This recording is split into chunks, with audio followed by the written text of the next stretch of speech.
Let's go ahead and take our seats now because we are kicking off our next main stage session, everyone. So joining me on stage next is Noah Tucker, founder and CEO of Social Snowball, who will be talking about leveraging creators as affiliates for explosive D2C growth. Let's go ahead and welcome Noah to the stage.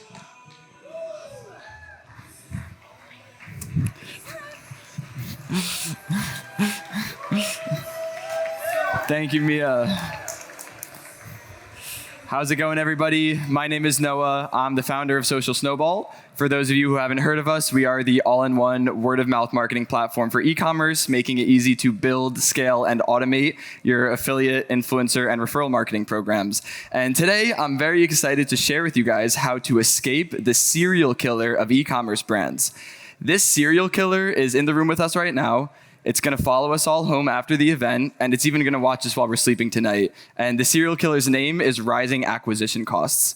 Rising acquisition costs is the one universal challenge that all of us as e-commerce founders and operators have to deal with every single day. And the solution for it is in plain sight. It's actually something we're all probably well aware of, and it's diversifying your customer acquisition channels off of just being reliant on paid ads. And so obviously one of those channels is affiliate and influencer, and at Social Snowball, I'm in a really cool position because we work with over 2,000 brands, and with that, I get to see all these different strategies that brands are trying. I get to see what works really well, I get to see what fails miserably, and I get to see everything in between. So today, for the Whalies, what I thought could be really fun and exciting to do is I decided to handpick 2 of those strategies that I get to see brands implement. And the reason I picked these specific 2 is because 1, they're incredibly effective as far as the customer acquisition results that they bring for these brands. And 2, they're very simple and easy to implement. So if you don't have like a dedicated influencer team or budget for an agency to manage this kind of stuff, you can totally do it yourself. You could, launch one of these strategies I'm going to go over today and have a new acquisition channel for your brand live tomorrow. So without further ado, we're going to go into leveraging modern affiliates for explosive D2C growth. Before I go into the nitty-gritties of the strategy, I want to step back because I use the term modern affiliates that I'm not sure if everyone here is familiar with that term. And there's a reason I didn't just say the word affiliate, because I think the word affiliate has changed a lot over the past 10 years. If you were to zoom back 10 years ago and say the word affiliate to anyone in the e-commerce space, they would be thinking of something like this. And I like to call these the legacy affiliates. Under that umbrella, we have publishers, listicles, review sites, bloggers, media buyers. This is what the word affiliate used to exclusively mean.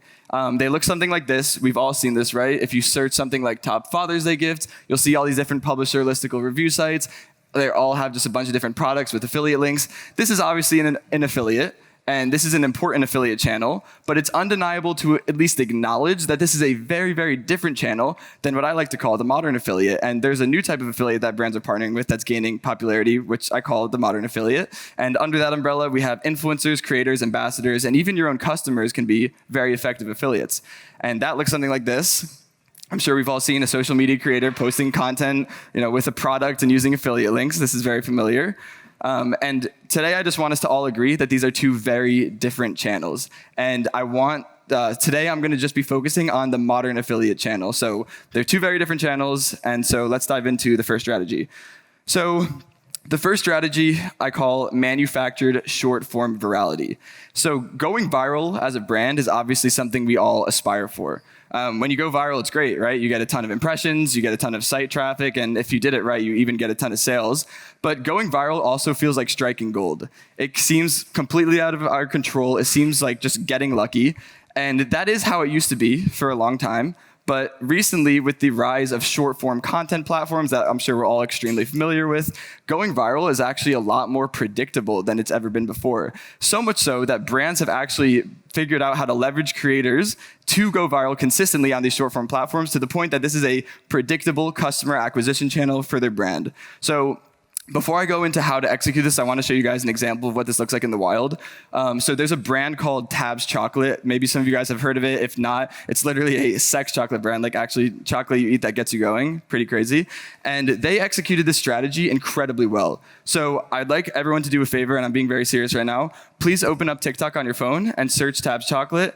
Actually do it. I'm checking every single one of you. Open up your phones. If you don't have TikTok, look over at a neighbor, make a new friend. But please do actually open up TikTok, search Tabs Chocolate, and then once you've searched it, navigate to the Users tab. Okay, so open up TikTok, search Tabs Chocolate, navigate to the Users tab. I'll give everyone like 2 more seconds. TikTok, Tabs Chocolate, Users tab. Are we all there? Okay, once you're there, I think some of us are there, start scrolling. Just start scrolling. And what you'll notice, and for those of you who decided not to open TikTok or don't have it and don't have a neighbor that has TikTok, you'll see something like this. There are a seemingly endless amount of TikTok pages branded and owned by Tabs Chocolate. And what's even crazier is if you were to do that exact same search on Instagram, you'd see this. And if you were to do that exact same search on YouTube, you would see the same. So what's going on here? There are seemingly thousands and thousands and thousands of TikTok, Instagram, and YouTube pages owned and operated by Tabs Chocolate. Well, if you haven't guessed it by now, none of these are owned and operated by Tabs Chocolate. These are all individual creators partnering with Tabs Chocolate as affiliates. And so let's go into exactly how it works. And just to show you the results they got as well. So when Tabs executed this strategy, they increased top line revenue by almost 20%, and that new revenue was coming in at a 9.8x ROI. So I think all of us can agree in the room that 20% of GMV at a 10x ROI from new customer incremental revenue is extremely meaningful to any business. So, these are really serious results we're talking about. So here's how it works. Obviously, you have to find creators. I say creators, not influencers, because every creator is going to be making a net new page on Instagram, TikTok, and YouTube for you. So it doesn't matter if they have a following. Actually, it's better if they don't have a following, because influencers with a big following have a big ego, and they probably aren't down for an affiliate partnership and want to get paid a ton of money up front. So I like to recommend finding UGC creators that don't have a big following, but know how to make extremely high converting content. Those are usually the best affiliates for this type of strategy.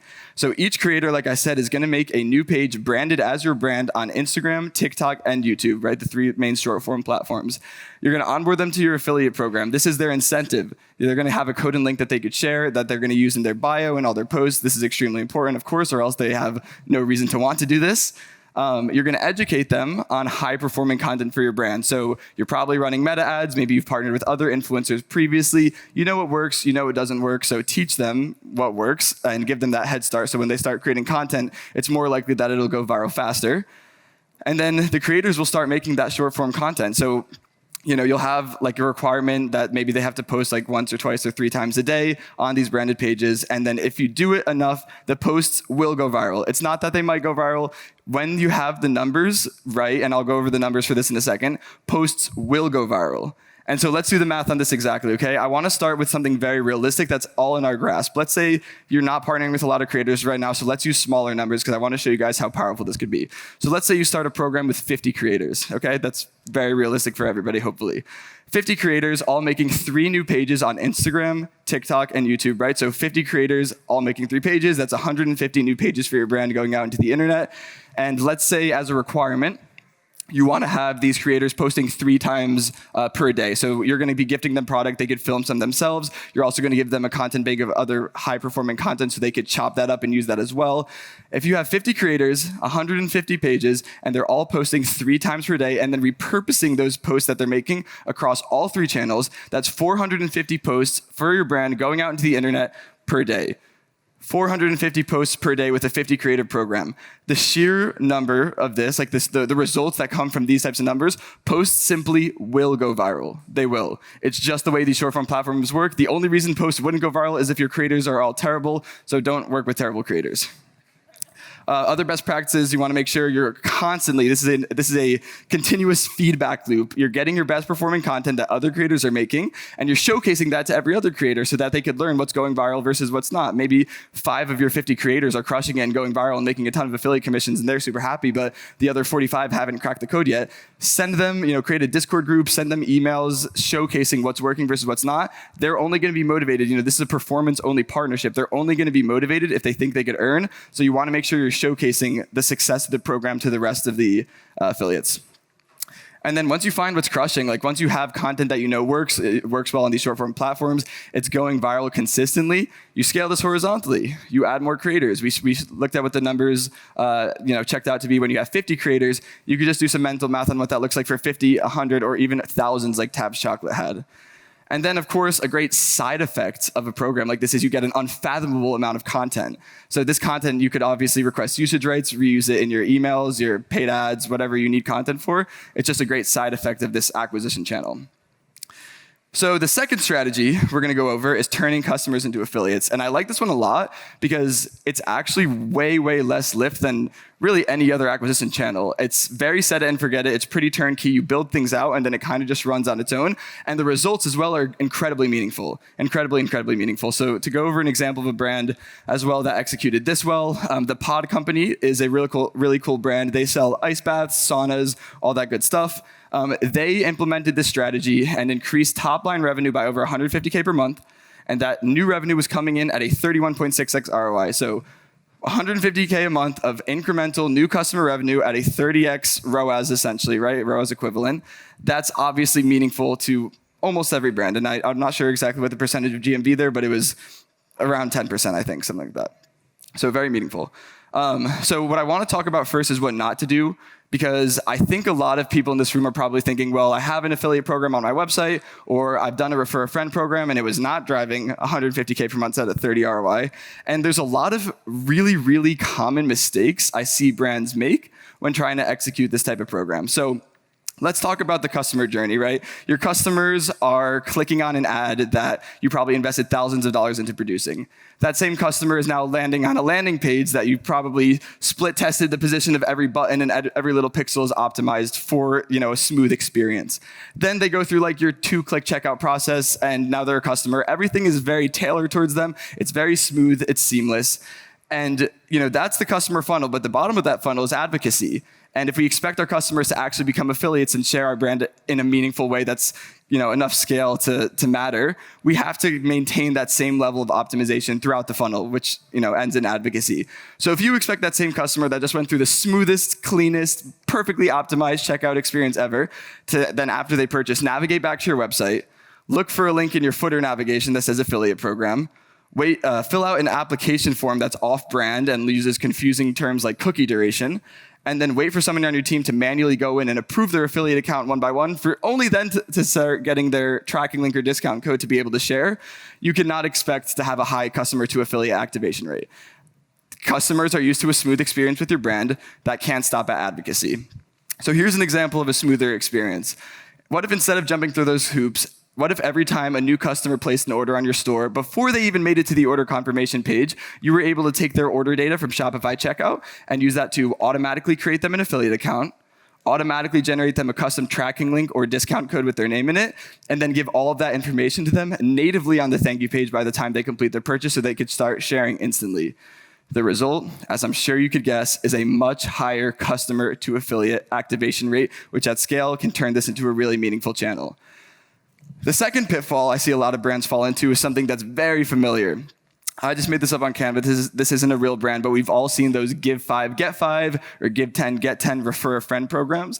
And the issue with these is all of the incentives that you're giving your customers to refer a friend are loyalty-based. And the reason that usually happens is usually loyalty programs, which are great but different, they have like a baked-in refer a friend feature, so it'll be like give a coupon to your friend and then get a coupon off your next purchase. But it's really important to remember that a referral program and a loyalty program are extremely different and have two extremely different goals. A loyalty program's goal is retention and LTV. A referral program's goal is maximizing customer acquisition. The problem with these loyalty-based incentives is if you're only incentivizing your customers to refer friends with a coupon or any other loyalty-based incentive, that incentive only has value if the customer is planning their next purchase. If a customer loves your brand, let's say you have a low repeat purchase rate, but not for a bad reason. Maybe you are a furniture brand, just for an example. Your customers probably aren't planning their next purchase because they just bought a couch and that's, it's not like a high repeat purchase brand. There's nothing wrong with that. But if your only incentive for those customers to make a referral are a loyalty incentive like coupons, which are only hold value contingent to the customer planning their next purchase, you can't expect your customers to make referrals. And even if you do have a high repeat purchase rate brand, let's say 60% of your customers repeat purchase or place another order. What about the other 40%? Why are we instantly eliminating 40% of our customer base from wanting to make a referral? The loyalty-based incentives for a refer a friend program are not aligned with the goal of maximizing customer acquisition. It's half aligned with customer acquisition, it's half aligned with loyalty, and you end up not maximizing either. And the worst part about it is the more referrals someone makes, the less incentivized they are to make an additional referral, because after you have 3 coupons sitting in your account because you just referred 3 friends, do you really think you're going to be just as motivated to make that 4th, 5th, and 6th referral? again, if the goal of a referral program is to maximize customer acquisition, the incentives need to be aligned with that goal. So a better incentive is cash. Cash holds value even if it's a customer that's not planning their next purchase. Even if it's a customer that's referred 100 friends, that 101st cash payout is just as valuable as the first was. And of course, you want to make the cash redemption experience easy, which is definitely something we put focus on in Social Snowball. If they have to fight with your customer service team to receive some weird bank transfer app or PayPal, it's not going to work either. So that's definitely something you want to make sure you're doing if you are paying your customers in cash for referrals. But cash is an incentive that is aligned with the goal of customer acquisition. No matter how many referrals make, no matter how many purchases they've made previously, no matter if they're planning their next purchase or not, cash is valuable, and it remains consistent in demand no matter how many referrals people make, which is really powerful for a program like this. Additional best practices, you want to make sure you have a lot of follow-up touch points in your retention channels. You want to educate your customers, explaining how the program works. You want to inspire your customers, showcasing high-performing affiliates and showing, this affiliate earned this much last month. Here's how they did it. Here's what you could do too. And just strategic touch points throughout the customer journey. You want to make sure that customers just know about their code and link. They know how the program works. So you want to send, a touch point maybe after someone places an order, after they receive their order, maybe when they place a second purchase. Really, anytime a customer's feeling positive about your brand is a great time to remind them about the program and remind them how it works. An additional best practice, which I don't see a lot of brands doing ever, and this works really, really well, the Pod Company actually is the brand who showed me this, is training your CS team to plug the referral program. Every time a customer writes in with your brand, usually that's probably resolved in a positive way so the customer is happy. You could literally just create a macro in Gorgeous or whatever CS tool you're using so that your customer service team knows that when they're closing out a ticket, they could just remind the customer about the referral program. Just be like, hey, as a reminder, here's the code that we already generated for you when you made a purchase, so it's not like you have to go and ask them to sign up to anything. And as a reminder, every time someone buys using this code or link, we'll send you $10. If you get 500 customer service tickets a day, that's 500 additional touch points with your brand where customers are now being reminded about the referral program, and this goes a long way. Okay, so those are the two strategies I wanted to go over, but I really wanted to throw in a third one because I don't think it's talked about enough, and that is preventing codes from leaking to coupon sites. So I'm sure a lot of people here have probably dealt with code leaks. It happens super frequently, and if you have dealt with it, you probably agree with me that code leaks suck. When a code leaks to a coupon site, not only are you giving out discounts to customers that shouldn't be getting those discounts, but when that code is an affiliate code, you're now also paying commissions to an affiliate that didn't refer any of those sales. So you're just losing on every end. And once you realize that the code leaked and you reach out to the affiliate and you're like, hey, I overpaid you commission, I need some of this back, that could damage the relationship with the affiliate. It's just honestly like a chain reaction, domino effect of disaster, especially when it's an affiliate code. And so what you want to make sure you're not doing is if you're just creating static codes for every influencer or affiliate that you're partnering with, these are going to leak, especially if you're doing any sort of volume. Static codes will leak. Honey's on everyone's browser. It's scraping things. I don't even know how it totally works, but every single time someone makes a static code for an influencer, it usually ends up on a coupon site or browser extension. And if your solution to preventing this from happening is just searching on Google saying like your brand and then discount code and then finding the discount codes that have leaked and then changing them or reaching out to the coupon site, you're not solving the problem. You're trying to catch up to it once it's already too late. And I am here to tell you that there is a real solution to that problem.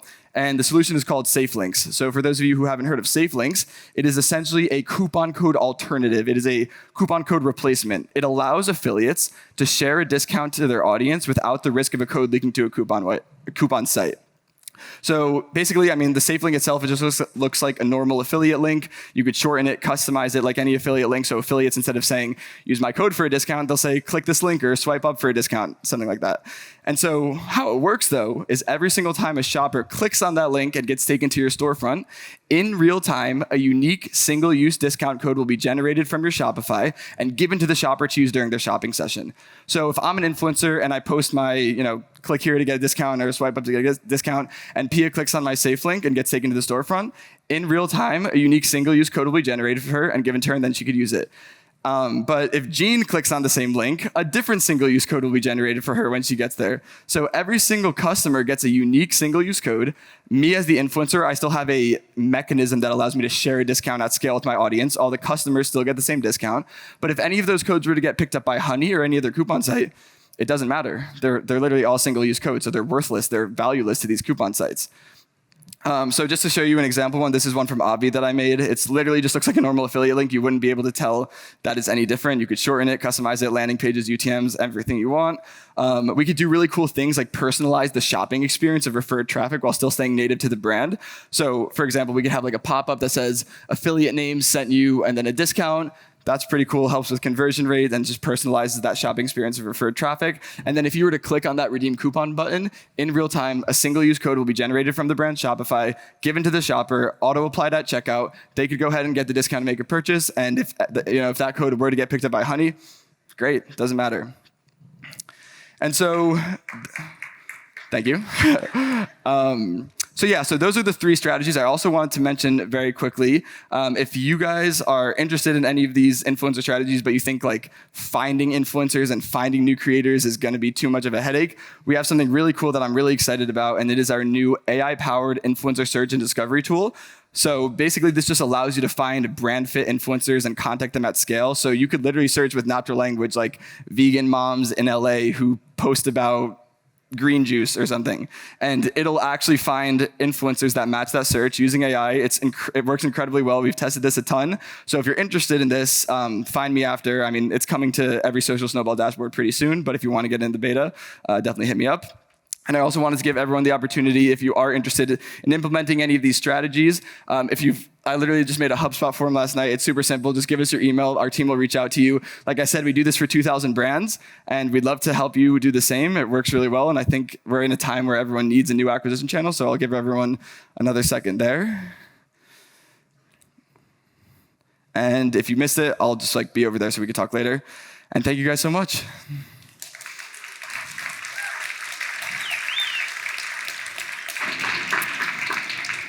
So I guess we're doing questions, right? We still have 9 minutes, so Let's if do anyone it. has questions. Raise your hand if you have a question. There we go. Okay. I think he has this little magic box. Yeah. Yep, got it here. How many days do you test with a creator? So if they're doing 3 posts a day, how long do you expect them to go before it's okay, it's not working with this creator? And how do you determine what to pay each creator? So to answer your first question, since it's a performance-only partnership, there is no reason for you to not keep a creator on as long as they want to be on, even if they're not getting results. So if a creator is just making content every day and it's just getting 0 views every day, you're only paying them a commission. So for you, selfishly as the brand, you could just keep that relationship going as long as you want. The creator, if they're getting frustrated after a month of creating 3 posts a day and not getting any traction, they might be all right, enough is enough. But for you, there's no risk. And what was your second question? Determining how much to pay each Oh, creator. And then good question. Follow up to the first one as well.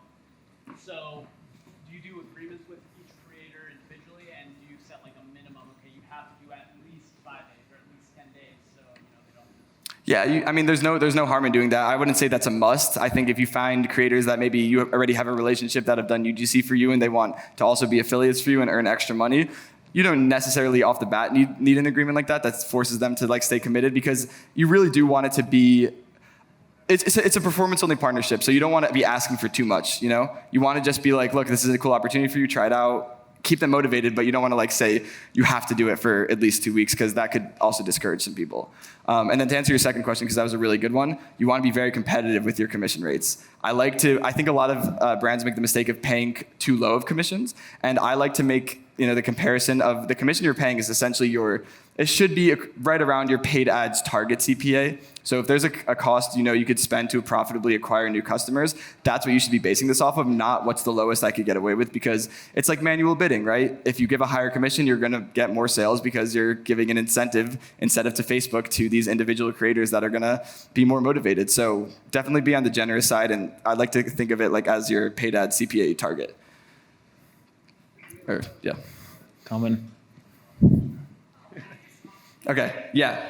So just kind of adding on to that question, so we have a much higher price point than we're not selling mascaras, we're selling $2,000. Okay, sick. So we struggle a lot with the commission percentage. Yeah. Do you have any thoughts around if you're a higher AOV? Well, you're actually in a great position because you could afford to pay a really big, like if you were to do a flat fee, for example, like a flat commission rate instead of a percentage, you could give a really generous one. And I don't know what you're paying on Facebook to acquire a customer, but it's probably a decent amount. And if you could give like 80% of that as a commission to these affiliates, and that could be like 10 to 20% of your GMV, that's just, reducing your blended CAC across the board and having another acquisition channel that's not going to go down one day when Meta's down. I'll throw it.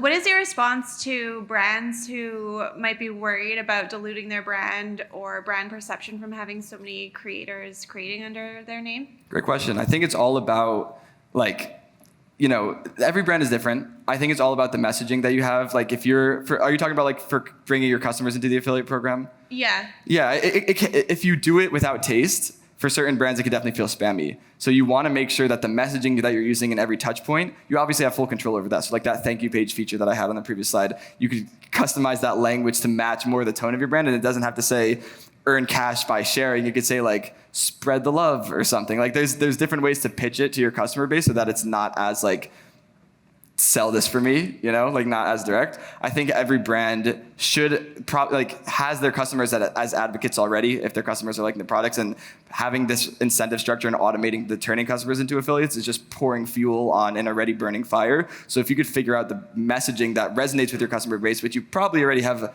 a good idea for all the other touch points and email marketing you're doing to your customers, if you could take that same tone and voice from your brand and apply it to the referral program, it could be, a great acquisition channel, and you don't have to worry about hurting the brand image. Thank you.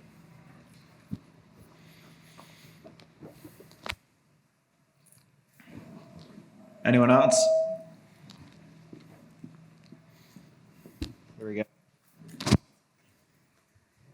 Wow.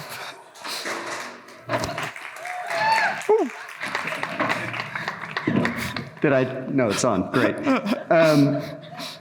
So in one of your examples, you had a top line revenue of like 150K extra and like a 30 ROI or something like that. What was the bottleneck that kept you from scaling that so that to grow the revenue even more? Well, it's not my brand. So it's just, an example of a customer. So I'm not even sure if I'm super qualified to answer that. I think, they have scaled it a lot. So the pod company is the example I used. And I think maybe even as recently as 8 months ago, that number was more like 50K a month. So they've scaled it pretty aggressively. And I don't know if there are any great bottlenecks. Candidly, it's rare to have a brand doing over 10% to 15% of GMV from referrals. That's usually where it about maxes out, even if you have the most passionate customer base. The most we've seen is 15, maybe 20% occasionally. So I think for the customer referral program specifically, because obviously if you're working with influencers, then there's a lot more factors and levers that could go into getting those numbers bigger. But just from literally taking your customer base and making the smoothest possible experience to turn them into affiliates, usually it maxes out around 10 to 15% of GMV, and I think they were probably getting close to that. So, from what I've seen at least, Anyone? All right, 3-ish questions. So the first one, safe links are a social Snowball feature only, right? It's not something you Yes. just natively do? Sick, okay. How do safe links work with Shopify collabs? So let's say you're reaching out to a ton of people on collab. They usually get, the manual discount code. Yeah. How does that kind of intersect? We replace collabs entirely, so it only works on Social Snowball. Cool. Okay. Yeah.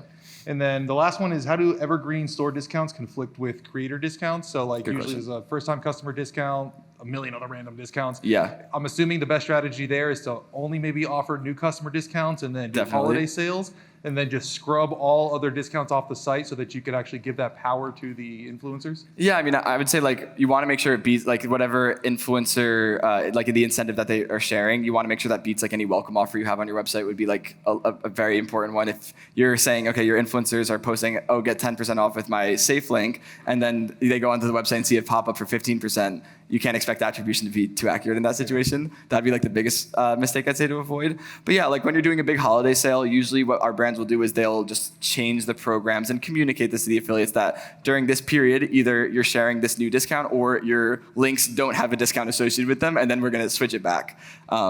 So that's usually what brands do. And then I would say overall, you also don't want to you want to make sure that unless there's a specific reason that you would, but you want to make sure that your codes are not stackable, which is just a configuration in Shopify. If they are, then you could be maybe giving out way more discounts than you were planning. Yeah. All right, awesome. Thank you. All right, anyone else? All right, last one.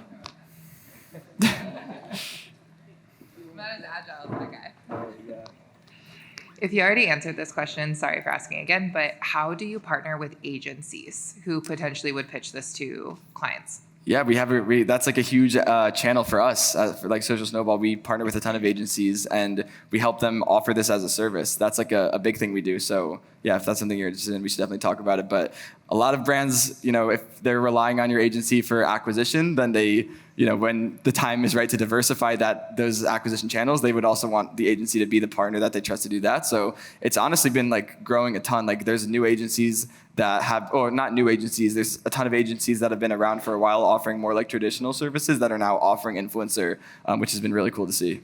So would you typically work with the affiliate programs or the affiliate team at the agency? Yeah, if they have one, then yeah, absolutely. Cool. Who wants it? Yeah. Okay. Alrighty.